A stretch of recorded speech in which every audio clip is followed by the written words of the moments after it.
कर्जत तालुक्यात रायगड जिल्हा परिषदेच्या 6 आणि कर्जत पंचायत समितीच्या 12 जागांसाठी 7 फेब्रुवारी रोजी मतदान होणार असून त्यासाठी निवडणूक यंत्रणेची तयारी पूर्ण झाली आहे.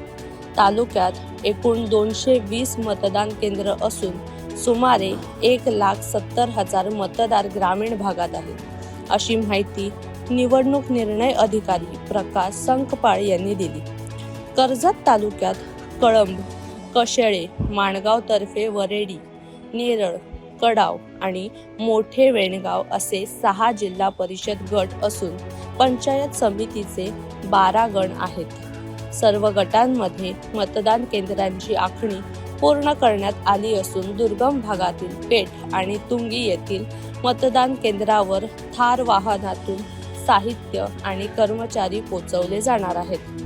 ढाक आणि कळकराई येथील दुर्गम मतदान केंद्रे स्थलांतरित करण्यात आली असून निवडणूक काळात कायदा व सुव्यवस्था अबाधित राहावी यासाठी कर्जत तालुक्यात मोठा पोलीस बंदोबस्त ठेवण्यात आलेला आहे. कर्जत तालुक्यामध्ये जिल्हा परिषद व पंचायत समितीची निवडणूक येऊ घातलेली आहे.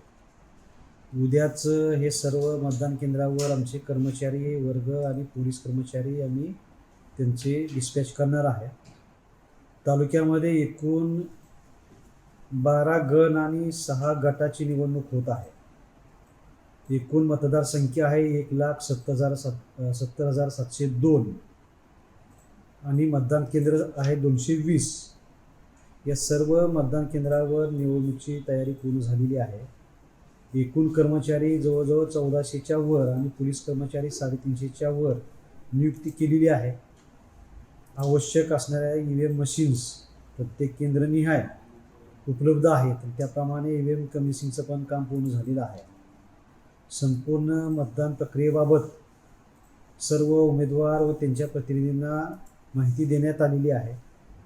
तसेच सर्व ठिकाणी सुव्यवस्थित मतदान पार पाडण्यासाठी आवश्यक तो पोलीस बंदोबस्त ठेवण्याकरता पोलीस विभागाकडून सुद्धा सर्व तयारी पूर्ण करण्यात आलेली आहे. एकंदरीत जिल्हा परिषद व पंचायत समितीच्या निवडणुकीसाठी कर्जत तालुक्यातील प्रशासन आणि पोलीस प्रशासन हे सज्ज झालेले आहे. साहेब, आपल्या तालुक्यामध्ये किती बूथ आहेत का जे दुर्गम भागात आहेत? एकूण 220 मतदान केंद्र आहेत. त्यातले फक्त 2 दुर्गम केंद्र आहेत. यापूर्वी जे आपण म्हणतो की सेन्सिटिव्ह किंवा अति सेन्सिटिव्ह असे कुठले मतदान केंद्र नाही. तथापि संपूर्ण पोलीस विभागाकडून माहिती घेऊन ज्या ठिकाणी अशा प्रकारचे काही सूचना प्राप्त आहेत तिथे आवश्यक कुमक आणि योग्य तो बंदोबस्त ठेवण्यात येत आहे.